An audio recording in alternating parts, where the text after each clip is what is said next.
Oh gitu.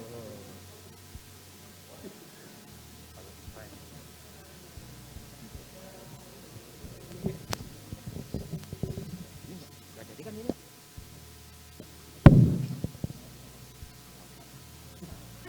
Jangan cuma nemenin Pak Jo aja di sini. Jangan Pak Iwan.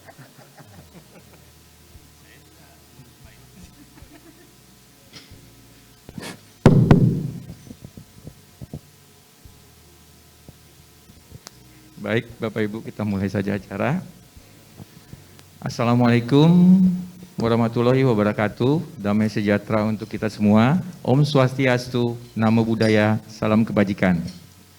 Yang kami hormati Bapak Heliantopo dan Pak Bonai selaku jajaran direksi dan pejabat dari PT SMF. Yang saya hormati Bapak Ibu dari Kementerian PUPR. Yang saya hormati Bapak Ibu narasumber, Bapak Ibu perwakilan Satuan Kerja di OJK, dan Bapak Ibu peserta sosialisasi yang berbahagia. Pertama-tama, mari kita panjatkan puji dan syukur kehadirat Tuhan Yang Maha Kuasa atas perkenannya acara sosialisasi POJK 12 tahun 2022 tentang perubahan atas POJK nomor 4 tahun 2018 tentang perusahaan pembiayaan sekunder perumahan dapat kita laksanakan hari ini, Selasa 16 Agustus 2022. Perkenankan saya Iwan Partogi yang akan memandu acara sosialisasi pada hari ini. Acara ini dikemas secara offline dan online via Zoom webinar. Kami harapkan Bapak Ibu dalam keadaan sehat dan dapat mengikuti sosialisasi ini dengan baik. Walaupun kita tahu ini jam-jam rawan ya Bapak Ibu.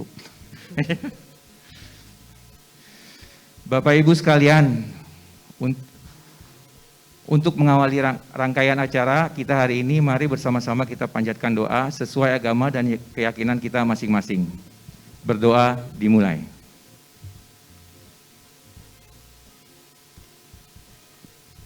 Berdoa selesai. Bapak Ibu hadirin sekalian, sebelumnya kami mohon maaf, dapat kami sampaikan juga bahwa memang acara ini merupakan rangkaian. Jadi memang siang ini merupakan acara yang kedua yang seyogyanya akan dibuka oleh Ibu Dewi Astuti selaku Kepala Departemen di KTMB 1A karena beliau berhalangan sakit. Baik, mungkin kita langsung saja memasuki inti acara pada siang hari ini. Dan selanjutnya mungkin izinkan saya memperkenalkan narasumber kita pada siang hari ini. Yang pertama Bapak Jonathan Batubara, selaku Deputi Direktur Pengendalian Kualitas Pengawasan Industri Keuangan Non-Bank, yang memang sebelumnya Pak Jonathan ini merupakan PAC penyusunan dari POJK 12 2022. Yang kedua Bapak Bayu Kurniawan, selaku Deputi Direktur Pengawasan Lembaga Keuangan Khusus 2.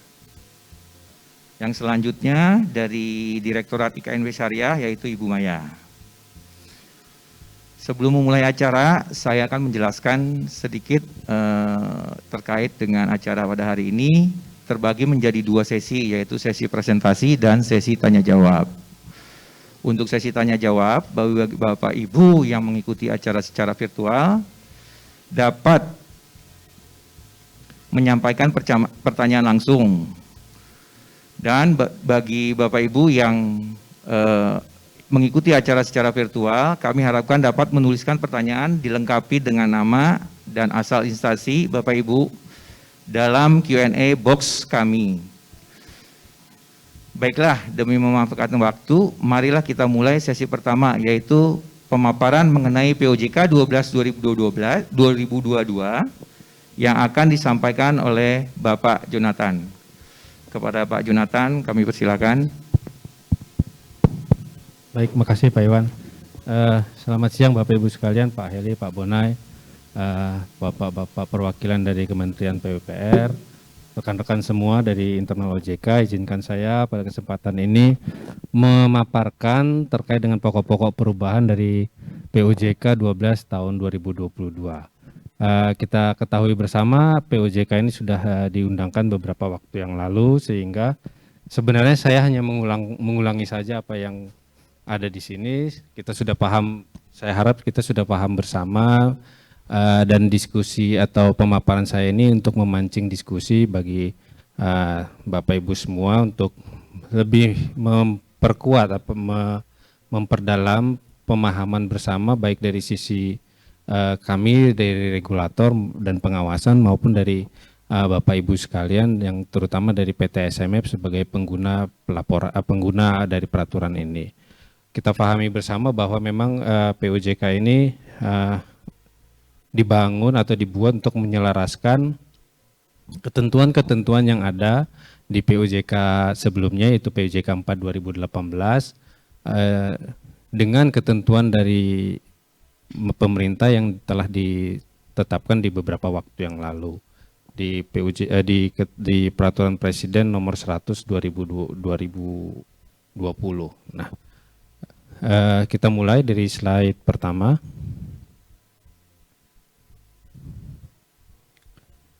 Oke, Bapak Ibu, di layar sudah kita lihat bahwa ada perbandingan POJK 4 2018 dengan POJK 12 2022. Nah, artinya apa? Artinya bahwa POJK ini memang tidak mencabut ketentuan-ketentuan yang ada di POJK 4 2018, tetapi hanya menyempurnakan dan menyelaraskan informasi atau ketentuan dengan kebutuhan dan perkembangan peraturan yang ada.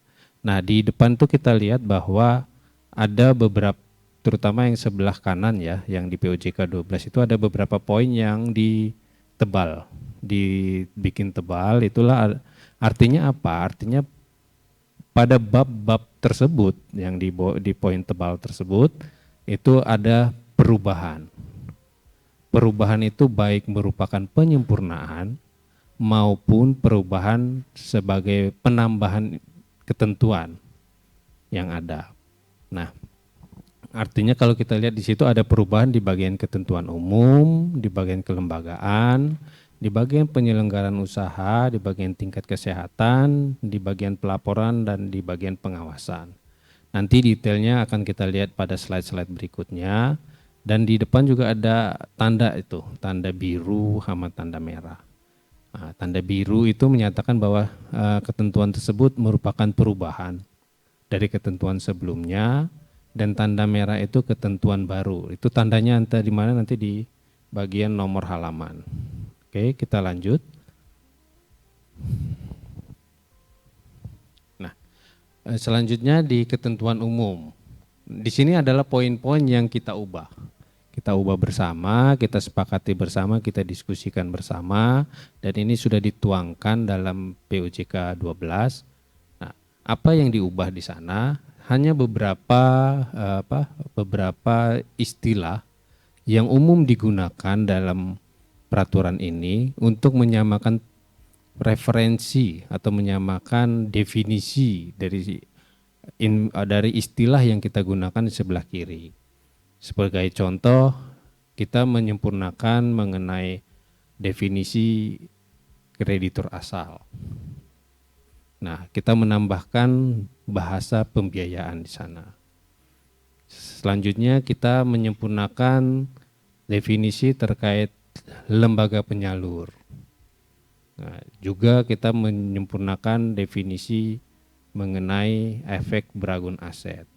Apa yang kita sempurnakan di sana lengkapnya ini hanya kami kutip dari ketentuannya, lengkapnya ada di POJK 12. Artinya apa?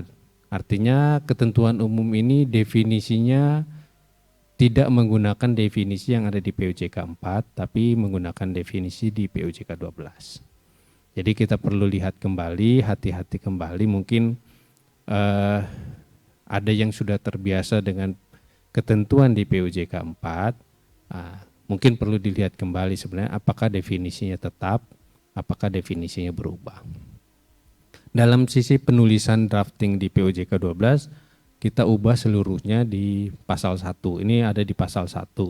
Kita ubah seluruhnya di pasal 1 sehingga pasal 1-nya menggunakan ketentuan yang ada di POJK 12 ini bukan hanya untuk ketentuan-ketentuan yang ada di POJK 12, tapi juga ketentuan lain yang tidak kita ubah, tapi ada dan terdapat di POJK 4. Demikian untuk yang pasal mengenai bab ketentuan umum. Selanjutnya, kita ada melakukan perubahan di bagian kelembagaan. Di bagian kelembagaan, kita mengubah dua hal. Pertama, poin mengenai kantor pusat, ketentuan mengenai kedudukan kantor, mengingat perkembangan terakhir mengenai adanya rencana pemindahan ibu kota, kita melihat akan memberatkan bagi PPSP untuk kalau dengan ketentuan yang lama, kalau memang ketentuan lama itu tetap menganut bahasa PPSP berkantor pusat di ibu kota negara. Sehingga kita menghapus ini dengan tujuan dan harapan mudah-mudahan ya kalau memang diperlukan ya silakan dipindahkan ke ibu kota. Tapi kalau memang tidak diperlukan tetap ada di posisi yang ada sampai sekarang ini. Terus selanjutnya kita juga mengubah bahasa batas waktu penyampaian laporan pembukaan kantor cabang kepada OJK menjadi paling lambat 15 hari. Nah, ketentuan-ketentuan mengenai pelaporan yang ada ke OJK yang disampaikan oleh PPSP memang sesuai hasil diskusi kita bersama, kita sesuaikan, kita selaraskan waktunya sehingga mudah-mudahan kesulitan yang selama ini muncul di lapangan terkait dengan berbagai macam laporan dan batas waktu penyampaian laporan yang disampaikan bisa teratasi sehingga akan sedikit lebih simpel untuk menyampaikan untuk mengingat kapan laporan tersebut disampaikan. Jadi ini memang kami mengubah ini sesuai dengan permohonan dari teman-teman PT SMF untuk simplifikasi waktu penyampaian laporan. Selanjutnya kita juga menambahkan fungsi kepatuhan dalam struktur organisasi PPSP. Ini penting, kami menganggap ini penting untuk memunculkan fungsi kepatuhan ini dalam peraturan.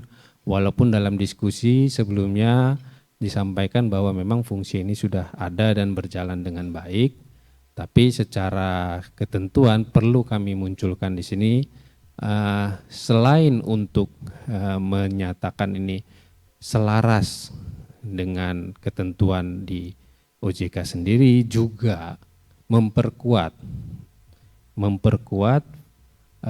fungsi kepatuhan yang diamanatkan oleh Menteri Keuangan melalui PMK 88 2015.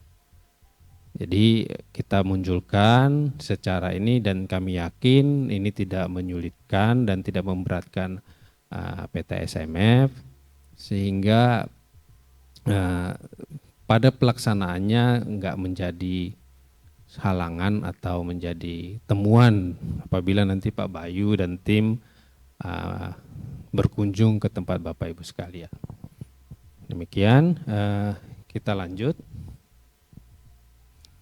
Untuk kegiatan usaha tidak banyak perubahan, hanya merupakan penyempurnaan dengan menyampaikan bahwa dalam melakukan pembiayaan PT SMF menyalurkan pembiayaan itu untuk keberlanjutan kepemilikan, kepenghunian, dan kesediaan perumahan dan pemukiman.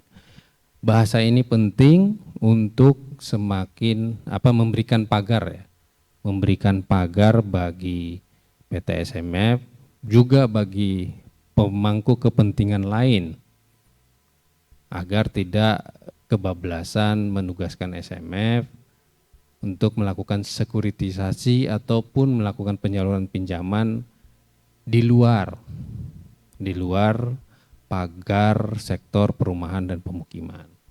Jangan sampai nanti sektor lain, infrastruktur yang bukan terkait dengan perumahan pemukiman ditugaskan juga ke SMF.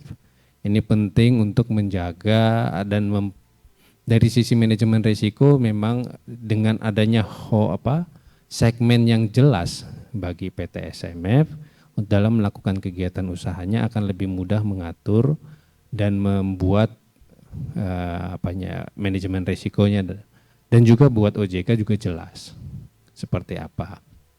Nah, ada tambahan lain yang kami lakukan di sini yaitu terkait dengan penyelenggaraan syariah, bahwa dalam melakukan kegiatan berdasarkan prinsip syariah nanti yang akan berkembang mungkin di kemudian hari harus ada dua hal. Harus ada bukti, bukan hanya sekedar kami sudah melakukan kegiatan syariah, ini laporannya, tapi dalam peraturan ini dimintakan untuk ada buktinya. Buktinya apa? Nah, buktinya adalah fatwa bahwa kegiatan itu sesuai dengan fatwa yang ada, dan juga dilengkapi, ada bahasa dan di sana, dilengkapi dengan opini kesesuaian dengan prinsip syariah dari DPS-nya.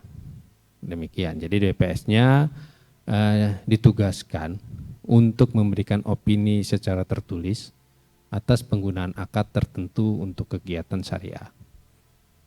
Ini kami tambahkan berdasarkan usul dan masukan dari berbagai pihak, dan juga atas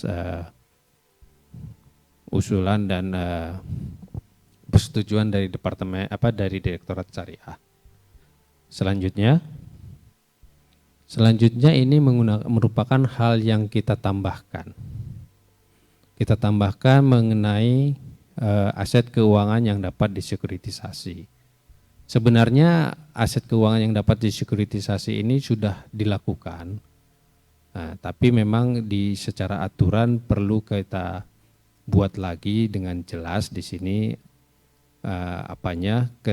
kira-kira apa sih aset keuangan yang dapat disekuritisasi, kriterianya apa. Ini di ketentuan lain, baik di ketentuan di perbankan maupun di pasar modal sudah ada, sehingga kita mengutip dan menyesuaikan dengan bahasa paling sedikit. Dengan harapan bahwa dari internalnya PT SMF bisa memberikan pagar-pagar lain yang lebih prudent dan lebih jelas, sehingga pembelian kumpulan aset keuangan ini tidak menjadi beban di kemudian hari. Kita paham bersama bahwa kumpulan aset keuangan ini selain sudah diatur dari PSAK-nya, bagaimana pencatatan, pelaporan maupun hal lainnya juga sudah diatur di ketentuan lain seperti itu. Jadi jangan sampai ini membebani, karena memang rencananya aset keuangan ini dilakukan dengan model piecemeal ya, sedikit-sedikit dari berbagai pihak. Nah, kita harus memiliki kriteria yang jelas mengenai aset keuangan yang akan dibeli, yang dapat disekuritisasi. Demikian. Selanjutnya, nah tadi aset keuangannya sudah kita usulkan untuk disekuritisasi. Nah, untuk itu karena memang aset keuangannya dikumpulkan untuk disekuritisasi pada saat yang tepat, maka aset keuangan itu harus dicatatkan dulu, dikumpul, dicatat dalam pembukuan. Dalam diskusi kita pahami memang ini sudah dilakukan juga, tapi tidak dicatatkan dalam laporan, tapi off balance sheet. Nah, untuk memberikan transparansi yang lebih jelas mengenai aset keuangan, nah kita naikkan dari off balance sheet menjadi on balance sheet dengan memberikan panduan minimal bahwa pembelian itu sampai kapan aset keuangan itu bisa dicatat dalam laporan keuangan. Bahasanya hingga memenuhi kelayakan ekonomi untuk disekuritisasi. Ini sebenarnya cukup cukup mengambang bahasanya. Tapi kami yakin kepada PT SMF bahwa mereka sudah memiliki pengalaman yang baik, pertimbangan yang baik dan manajemen risiko yang baik, sehingga bisa diberi kepercayaan untuk menentukan hingga kapan suatu aset, kumpulan aset keuangan ini layak secara ekonomis dan layak untuk disekuritisasi. Sehingga kami di angka 2-nya meminta untuk membakukan hal tersebut. Membakukan pengalaman, membakukan pengetahuan, dan membakukan manajemen risiko yang dimiliki. Dalam PSMF kami minta untuk bisa membentuk suatu prosedur.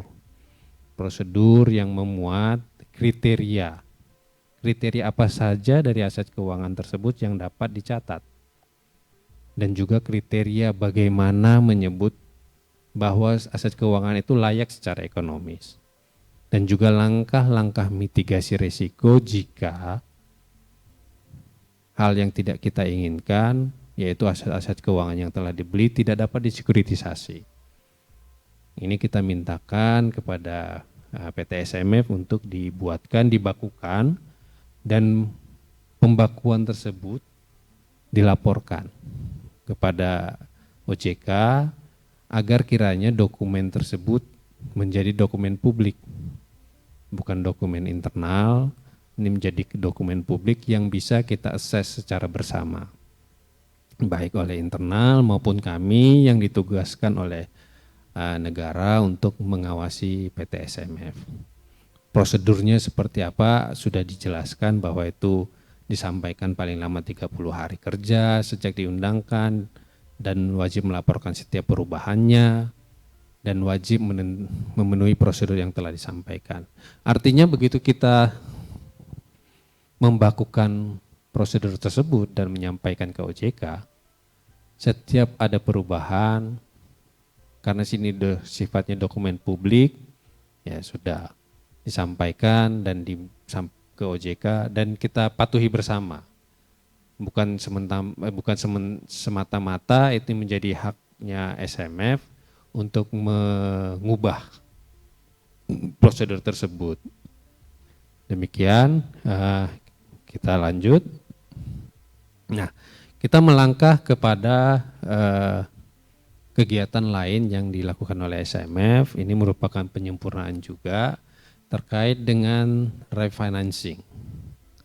Ada beberapa persyaratan, terutama terkait dengan agunan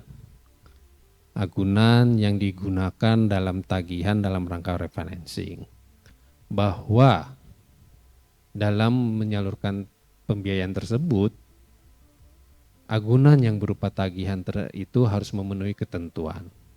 Ketentuan ini biasanya memang sudah ketentuan yang standar, kita hanya menyempurnakan saja. Antara lain seperti misalnya bahwa tagihan tersebut berasal dari kredit untuk keberlanjutan, kepemilikan, kepenghunian, dan kesejahteraan perumahan dan pemukiman. Artinya dalam koridor Undang-Undang Perumahan Rakyat, dalam koridor kegiatan usaha di sektor perumahan dan pemukiman. Sehingga ini tidak menyebar ke hal-hal lain, seperti misalnya mungkin tagihan kredit dari pembiayaan perikanan. Nah, ini tidak bisa, atau kepemilikan alat tangkap. Nah, jadi memang kita sepakati untuk membatasi kegiatan SMF ini pada sektor ini, pada segmen ini.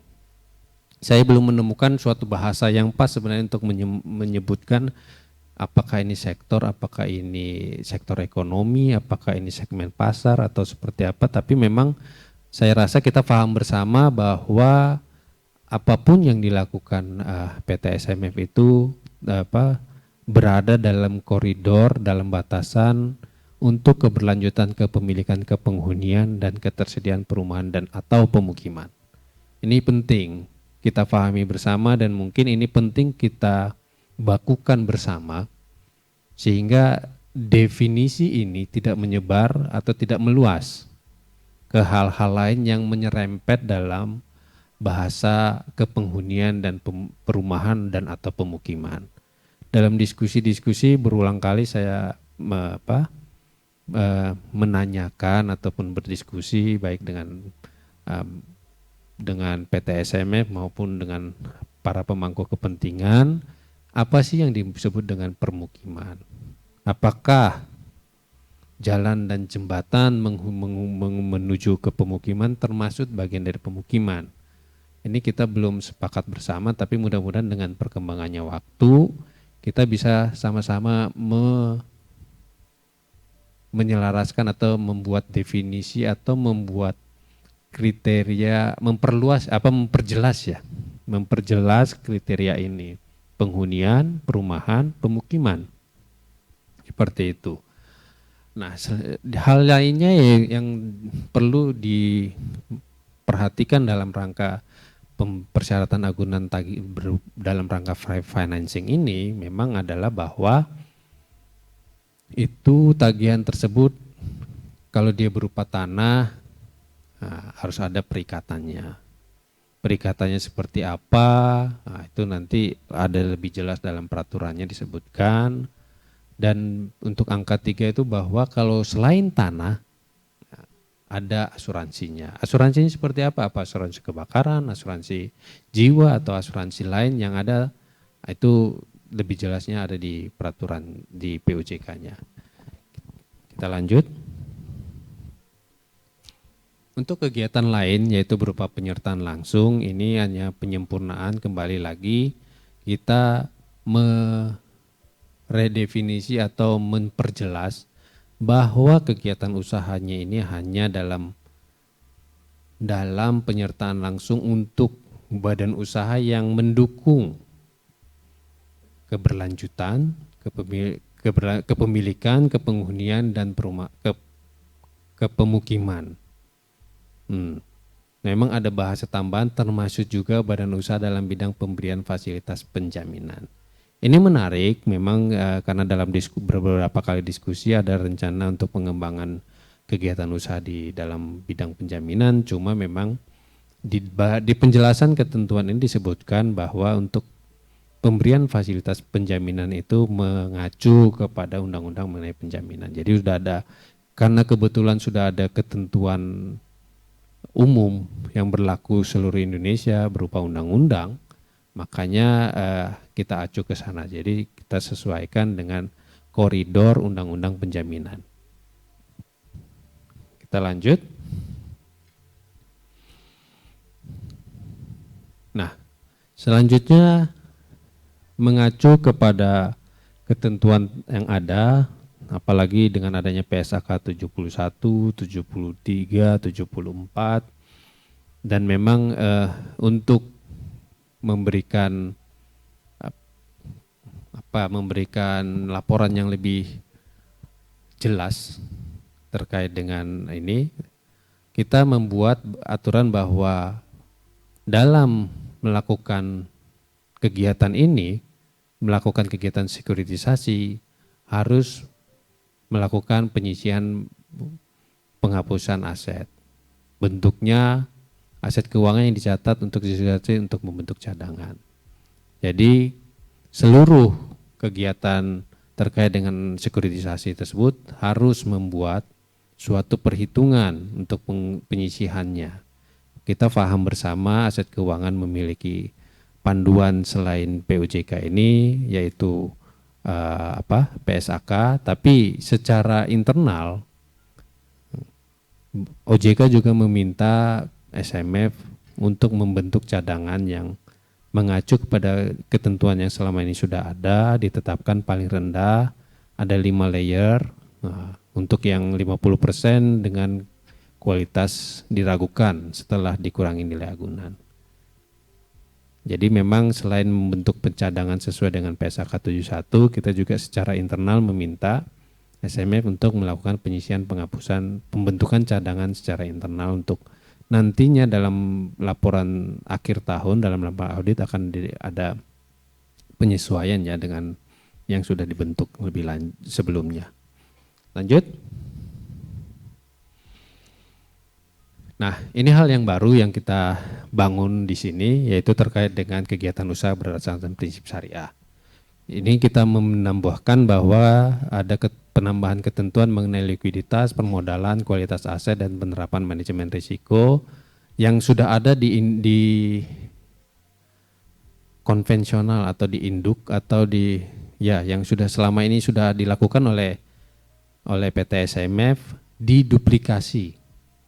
Artinya diikutin dan dibuat perhitungan secara tersendiri untuk kegiatan usaha berdasarkan prinsip syariah. Jadi nanti dijelaskan lebih lanjut oleh Bu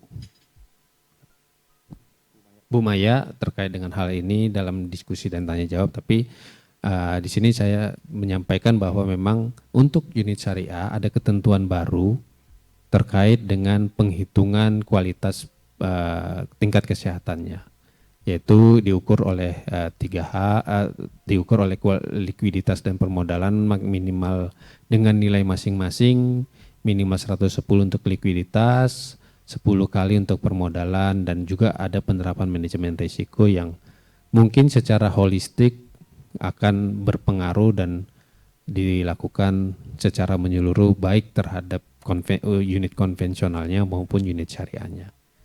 Lanjut.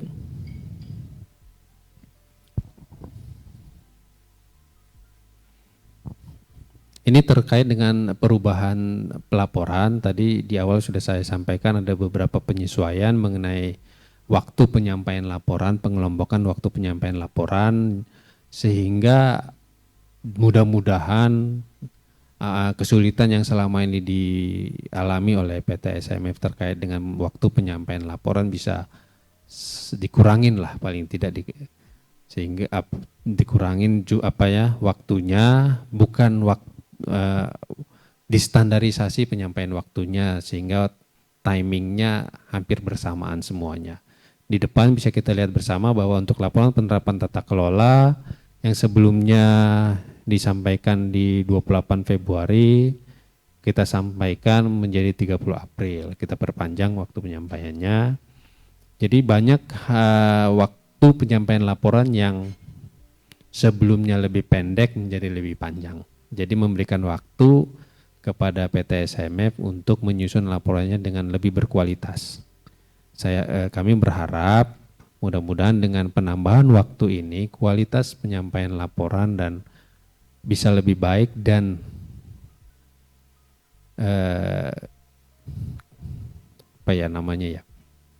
keterlambatan atau ini bisa berkurang, kesulitan dalam penyampaian kesulitan dalam menyampaikan laporan bisa berkurang.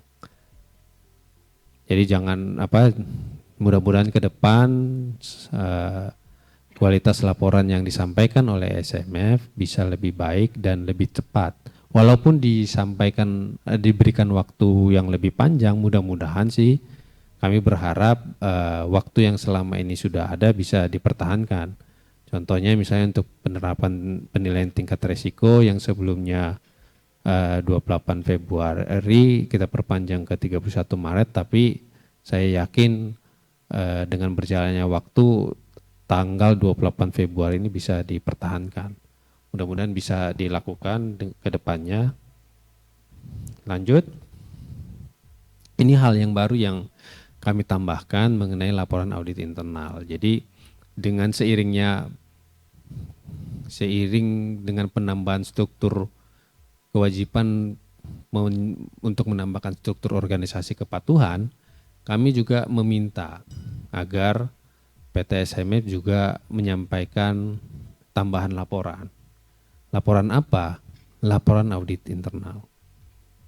Sehingga auditor internal memang kita harapkan perannya untuk lebih aktif dan memang kita harapkan untuk menjadi tangan kanannya OJK di internal untuk membantu OJK dalam melakukan pengawasan kepada PT SMF. Laporan audit internal ini kita harapkan bisa disampaikan berkala setiap 3 bulan untuk periode yang masing-masing berakhir pada 31 Maret, Juni, September, dan Desember. Seperti itu, lanjut.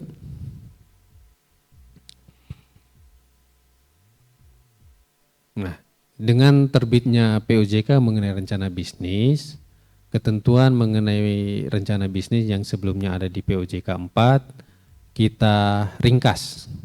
Sebenarnya kita ringkas saja karena sudah dicabut, kita sesuaikan di sini dengan merubah wording menjadi lebih umum, sehingga PPSP wajib menyusun rencana bisnis tahunan dan ketentuannya mengacu kepada POJK mengenai rencana bisnis lembaga jasa keuangan bank. Ini sepertinya hanya melengkapi. Lanjut. Nah, ini terkait dengan pengawasan. Ini pengawasan ini kita lebih tegaskan lagi bahwa OJK melakukan pengawasannya berbasis risiko. Bagaimana menerjemahkan basis risiko ini bisa didiskusikan bersama sehingga ada kesepemahaman bagaimana menilai suatu risiko dan bagaimana menilai bahwa PPSP itu sudah melakukan pengawasan berbasis risiko. Nah, kalau ada pelanggaran atau segala macam, terutama untuk risiko yang dinilai tinggi, baik dinilai tinggi, terutama yang menilai ini siapa? Pasti yang menilainya OJK. Untuk melakukan rencana tindak yang disampaikan kapan? Rencana tindak tersebut wajib disampaikan paling lama 15 hari. Jadi memang ada beberapa penambahan, ada juga penambahan ketentuan yang memperketat pengawasan.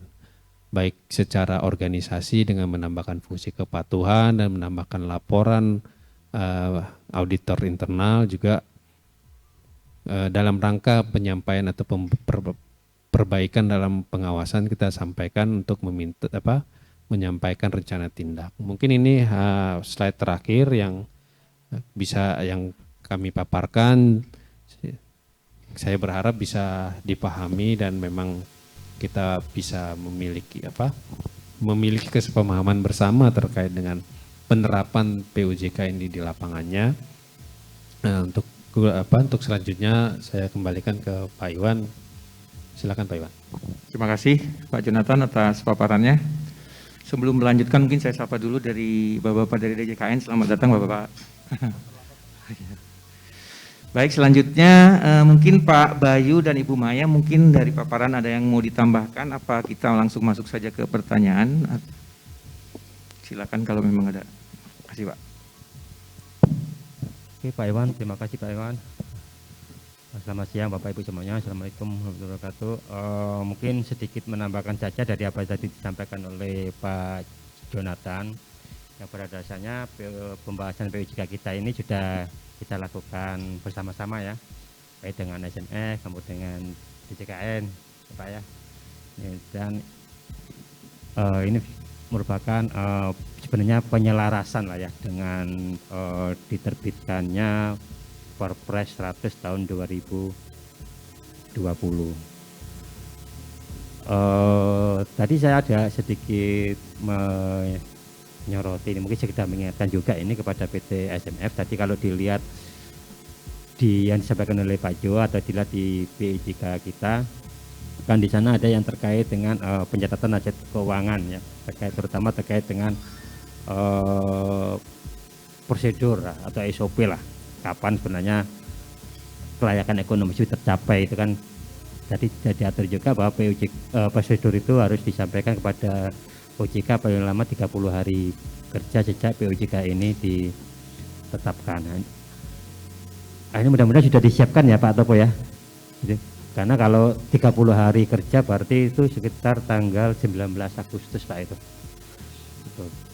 Coba Pak, coba tadi slide terkait pencatatan aset keuangan tadi ya, slide berapa tadi ya, slide keempat atau slide kelima itu ya. Yang mudah-mudahan ini SMF tidak lupa. Nanti kalaupun lupa nanti coba dianukan ke kita terlebih dahulu. Nah ini Pak yang nomor 5 ini Pak Topo dan Pak Bonai dan juga teman-teman dari SMF. Ini ada kewajiban untuk menyampaikan prosedur pada OJK paling lama 30 hari kerja sejak POJK ini diundangkan. Ini adalah isinya terkait dengan pencatatan aset keuangan, terutama terkait dengan kriteria kelayakan ekonomis, mitigasi risiko, dan kriteria tentang aset keuangan yang dapat dicatat di buku SMF, katakanlah seperti itu ya. Ini jangan lupa nih Pak Topo, Pak Bonai, jangan sampai telat karena ini tinggal 3 hari lagi. Nanti bisa dikomunikasikan dengan kami kalau memang ini masih belum siap gitu ya, supaya ini tidak sampai ada semacam surat sanksi peringatan. Nanti kita bicarakan terlebih dahulu. Mungkin itu saja Pak Iwan dari tambahan dari kami untuk mengingatkan saja. Terima kasih.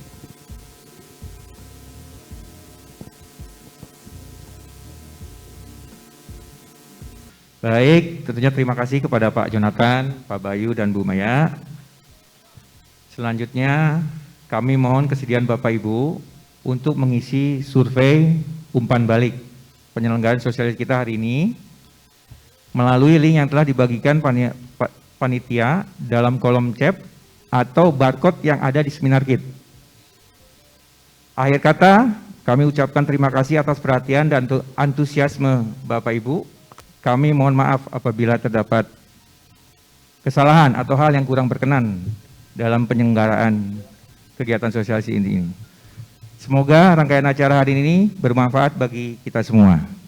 Saya Iwan Partogi dan seluruh panitia yang bertugas undur diri. Selamat sore dan sampai jumpa di lain kesempatan. Wassalamualaikum warahmatullahi wabarakatuh.